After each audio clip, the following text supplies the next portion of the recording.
So, what kind of kids would you like to raise? What kind of children would you love to see? Like, you know what? This is my generation. This is my yeah. This is my generation. Like, how would you like to see those kids? Like, how would you like them to be in 10, 20, 30 years? You know.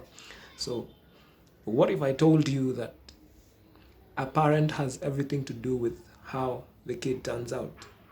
Like, the parent is the parent or the guardian or the one who is keeping the child is the one who has the most impact on how you turn out as a person, or as a child, or how a child turns out.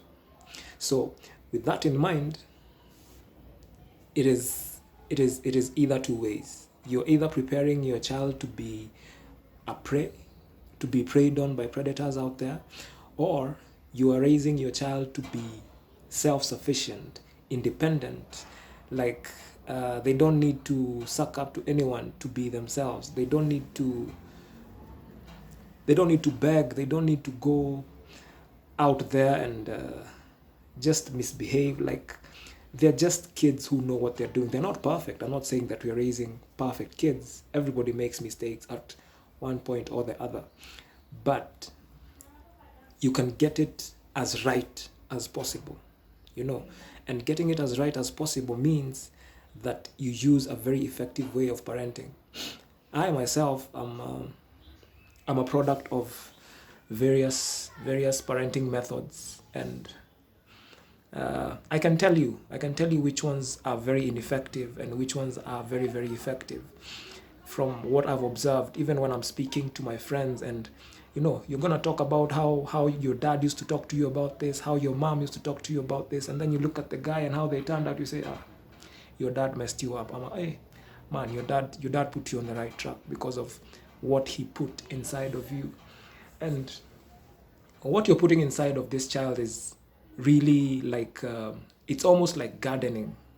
Like, when you plant a seed, it already has everything inside. So all you need to do is put some manure, some water, give it a good environment for it to grow and blossom and become itself, and become the fruit that it's supposed to be. If it's a mango seed, so that it becomes a big mango tree producing multiple mangoes for everyone to feed on. And personally, this I would love to raise from day one. I want my kid to learn how to depend on themselves, like to know how to go through life without necessarily needing anyone. Not that they don't know how to work with other people. I will teach them to learn how to work with other people. But if there's no one to work with, I'm raising my kid to always be self-sufficient. Like, yeah, you're good. If you're alone, you're good. If they come, fine. You don't have to suck up to them for them to stay. You're good the way you are, you know. And when I think of a parenting method that really gives a child this, is because it's a sort of confidence. It's an inner confidence that can only be instilled by a parent. It's a belief in yourself and your abilities. And for all the parents who are out there, the way to get this is not to raise your children by fear, by corporal punishment. That doesn't work. That just destroys the child's self-esteem.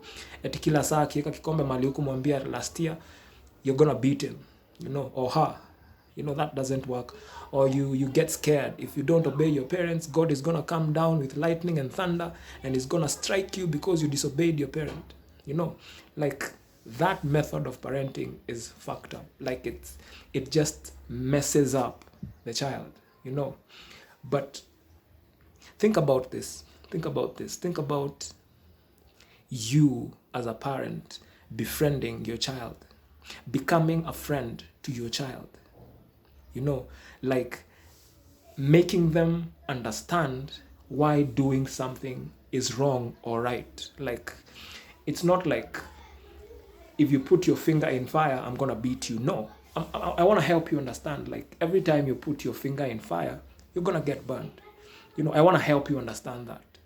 You know, sometimes it's just letting them go and failing and then they come back. Like you're there. You're there. You're just not throwing them. Because you disagreed with me, you go. You know. Yeah, if they are not convinced, you let them try the fire and they get burnt and then they realize, oh, mom is telling me the truth. Dad is telling me the truth.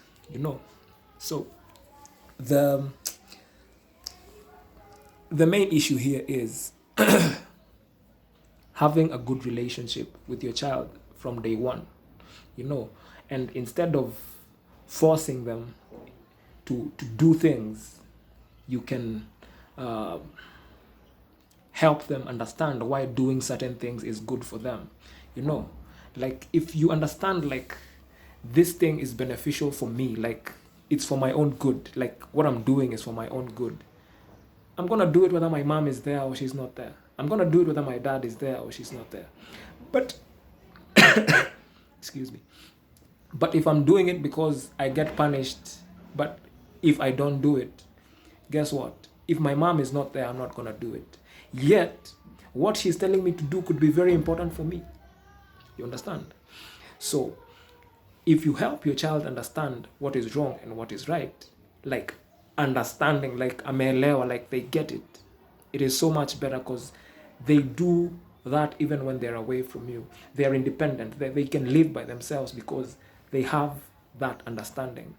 But if you use a fear-based method, or there are some other kids that are very, very sheltered, like they never step out of the car, they're always driven to school and back, you're always sheltered from all the storms of life.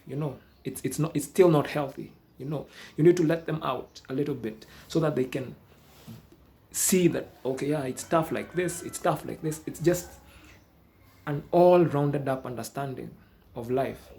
But there's a catch with this thing, because you're not going to help them understand. You're not going to tell them the first time, and then now they're going to adapt and they're going to do that. It needs patience. It is hard work for the parent if you decide to raise your kid like this. You have to be there, present, first of all. And apart from being present, you have to be committed to raising your child. Like you have to just give yourself to that job. Like you just have to commit yourself to doing that.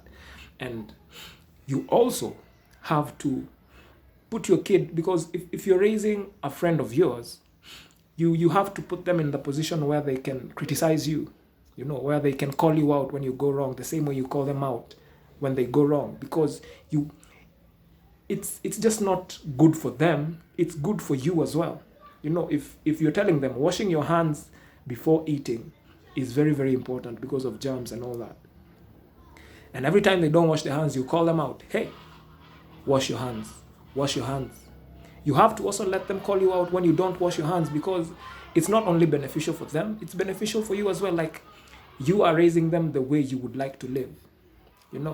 So if you put your kid in such a position where they can call you out when you make mistakes, and they can question your actions, it becomes a very healthy relationship, as opposed from I'm the parent, you do whatever I say or you get out of this house. That's a very messed up way of raising kids. Most of us have been raised like that, but you don't have to raise your kids like that.